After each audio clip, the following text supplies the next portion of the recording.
What is going on, Cultivate family? I hope you're all doing good wherever it is that you're listening to this from today. I had a week off the podcast last week, and I think this is the second or third week I've taken off it the whole time that I've done it. And it wasn't planned, but it was needed. Now, as quite a few of you might know, if you follow me on Instagram or on my personal Instagram, I've been recording my first solo record, which has been on the cards for a while. Because I was doing it all myself, it was this huge time commitment. So I just had to prioritize for a bit. And that meant that my clients all came first and making any free content took a back seat. So I've spent like the last 3 weeks in a massive state of hyperfocus recording this thing, playing every instrument on it, building every guitar tone, every vocal layer, recording every take. It's been a huge learning curve for me and super out of my comfort zone, and kind of relates to what I'm going to talk about today. In the past, I've always worked with like producers and engineers. And for a part of this record, I did just to record drums because I'm not a drummer and I definitely am not competent enough to record drums.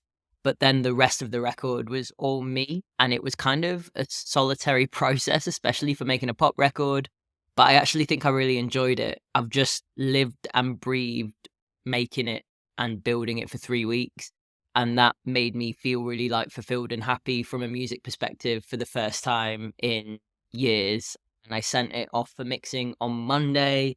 So it was cool to get that done. And it was also nice to actually take a bit of unintentional time off of making content and spending a lot less time on social media, chatting to people, which I love doing. And I do spend a lot of my time just helping people online in between all of the work that I do with my clients, and sometimes it's hard to remember to take a break from that. So the unintentional break in being online was really, really nice. But the whole process of making my record has brought me to today's podcast topic, which is hyperfocusing on an end goal that isn't actually ever coming. So yes, I will forever link my music career with my health and fitness career, but really like so much of it is all the same, just a slightly different flavor. Now with making music and with any sort of like touring career, for me, there has never been an end point. I'm 33. I have now been doing this for 20 years. My first band was when I was 13. My first tour was when I was about 16, which is wild. And at the beginning, I thought there would be an end point. I naively thought when I was about 18, I would have had my music career. And we're here, and it's maybe not as big as I thought it would be when I was a kid and dreamed about it, but I've been doing it consistently ever since. And I don't hyper focus on where the career might take me anymore. I just focus on doing the thing that I love, playing shows, making music alongside whatever else is going on in my life. And that to me has served me far better than always trying to get to that end point where it feels like, oh, now I'm doing it. The reality is I've always been doing it, even if it's not on a bigger scale as I have hoped at times in my life. But I've been all over the world. I've played huge festivals. I've played tiny ones. It's been one hell of a journey.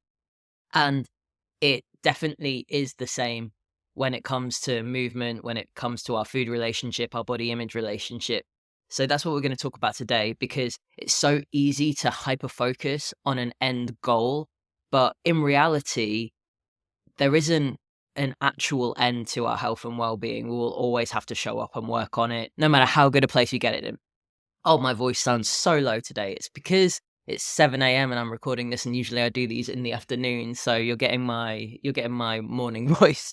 It'll probably be quite gender affirming for me when I listen back to this. So before we get into today's topic, a little reminder that if you listen to the podcast or if you're new around here, please subscribe, follow it, rate it, leave me a nice little review if you vibe with it. It helps me reach way more queer people that are in need of some like straight talking health and well-being support. And this is the most valuable free resource I have. So why not give this episode, or any episode for that matter, a share if it's helped you or if it's resonated, because it goes such a long way to help me reach people as someone that gets all of their work through Instagram and TikTok followers and people that listen to this podcast and get to know me. So back to talking about hyper-focusing on those end goals. Often when I get someone that signs up to working with me, they've got a very specific goal in mind. Maybe it's like a race or a competition that they want to do. Maybe it's a sport that they want to get into or get on a team for. Maybe it's more of a body image, aesthetic, or a body composition goal. Or maybe it's recovering from top surgery or preparing for top surgery. And one of the questions that I can often get asked is, Lucinda, how long will this take? How long will I need to work at this for? How long will I need to work with you for? And my answer is actually always so disappointing because there just isn't a certain one. Now, I get this question a lot more with folks that want to focus on fat loss, muscle gain, or any aesthetic goals usually, because often when we're driven by goals to do with our body image, we're desperate to get to the end of the process so we can enjoy the results. And I guess for the most part, that can sometimes be the issue with hyper focusing on an end goal. You put your whole life on hold, waiting for a result. And if you don't feel the way you've imagined in your head when you get there, it can be really disheartening. It can be frustrating. It can make you feel pretty low. But I truly just don't believe there is a sole endpoint to anything that we do, because everything is a bit of a process. Everything's like an ongoing journey in the bigger picture. And I'm so sorry that sounds a bit wishy-washy, but it is true.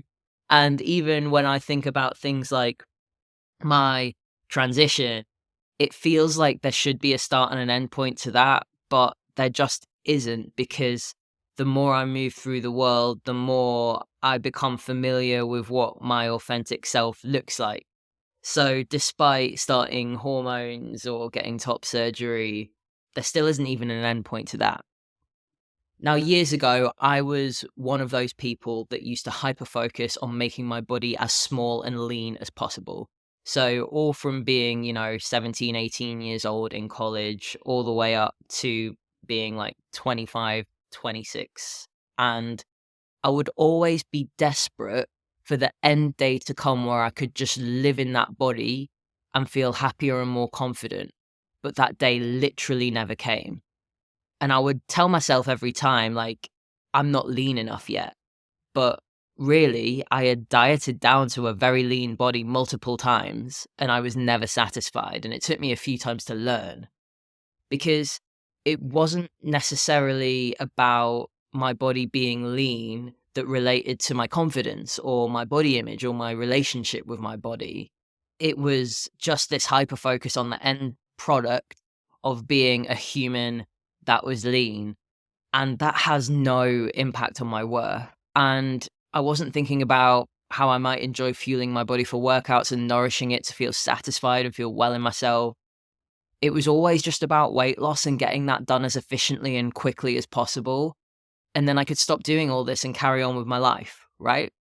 But no, I was completely wrong every time. And it took me a few goes to accept this.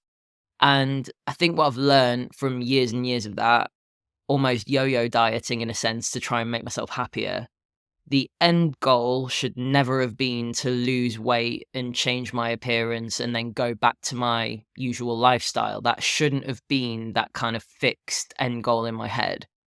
The end goal should have been to feel happy and confident in my body, enjoy my training, maintain a good relationship with food, and be able to maintain that for the rest of my life, which is pretty much my main goal now. And yes, I have lots of performance goals in the gym. I have aesthetic goals for how I want to build my body to feel good in it and to feel affirmed in it, which partly I can do with weightlifting, but so much of that is internal as well.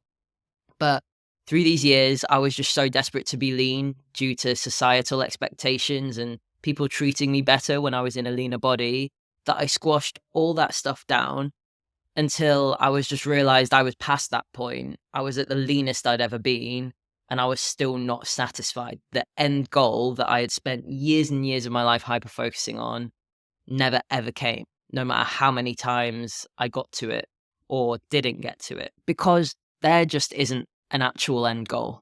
Movement and fitness and nutrition and well-being, mental health, that stuff needs to be in our lives forever. We're always going to have to work on these things. And we might have like side quests along the way. So doing a race, doing a competition, a marathon, a sport. We might have a little bit of a side quest of an aesthetic goal, like, building a little bit more muscle in areas of our body that, make us feel strong and affirm us. We might have like a goal or a skill that we want to chase in the gym, or a run or a cycle or a swim that we want to build up to. But what happens after that is just as important, because something always has to come after. And a lot of my clients that have been training with me for over a year for the most part, they all are in this knowing that we're going to chase little goals along the way, but they're very much in it for the long haul. Now, that doesn't necessarily mean that they need me forever, but it does mean that they will keep their habits, their behaviors, and their well-being in mind forever. They won't ever stop that. And that's the main thing that I want to support people to do and to get together and figure out in Fuzz Culture Club. If you sign up with a coach or do some sort of workout program for 3 to 6 months to chase a very specific end goal, and in your head think, as soon as I get there, I'm good, I'll just go back to my usual vibe, I'll put my life on hold, and then when I get there, I'll start up again. But then you're not really thinking about maintenance, you're not thinking about what happens after, you're not thinking about how you're going to keep all this stuff ticking along day to day for the rest of your life. And I guess this is almost similar to therapy as well. You might go to therapy for a year, you might have a break when you're feeling in a good spot, but then you might realize you need to go back. And that doesn't mean you failed.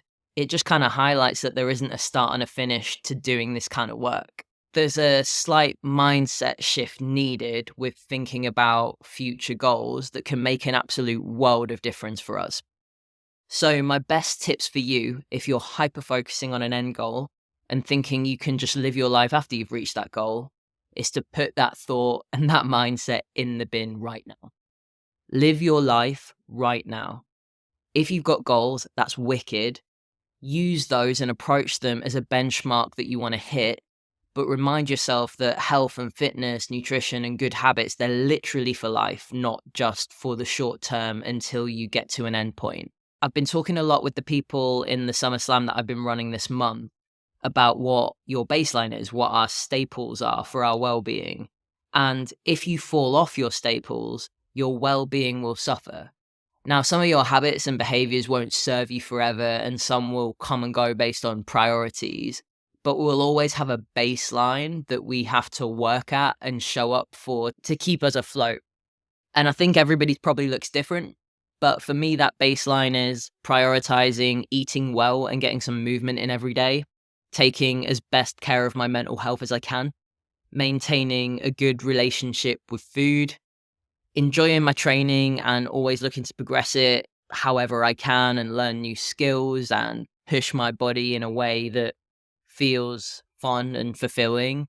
And then the last one for me is probably working on body neutrality, my self-esteem, and feeling a bit more secure in myself.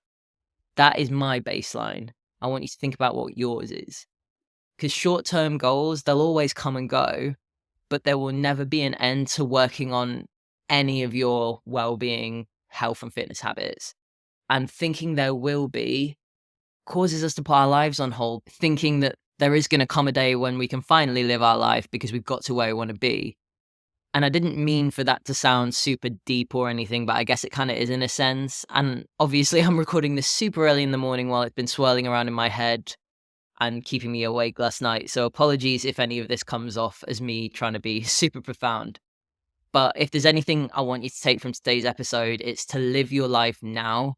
You deserve to live it now. Putting it on hold until you reach a certain point, it's not worth it. Chip away at whatever goals and aspirations you have for yourself, creatively, personally, career-wise, health and fitness-wise. But stop telling yourself that one day you can completely stop with your movement, health, well-being, and nutrition habits, because we want to uphold this stuff forever. Kind of a heavy topic for a Wednesday morning, but definitely a necessary one, and something I spend a lot of time talking with my one-to-one folk about as well. And some of those may come to me with that fixed mindset of having an endpoint, like I once had, and some of them might be more open, but for the most part, the focus is on the journey, the process, and living their life right now. So as always, please tell me all your thoughts, slide into my DMs if this has resonated or if you have any questions. I have actually moved to a waiting list for people that might want to sign up for one-to-one coaching at the moment as I'm full. I'm taking my second week off this year at the end of August. Look at me with my time off and boundaries. I am very happy that I've taken 2 weeks off this year so far as a self-employed person because I find it so hard. And then I'm going to be back to my usual flavour of things from like the second week of September. So if you do want to chat about joining the team when I next open availability, join the waiting list and fill in the form in the show notes, and I'll get back to you to chat about a starting point. And then when I have a slot free for coaching, we will crack on. So have an amazing rest of your week, Cultivate family. Take it easy. That is me out. See you later.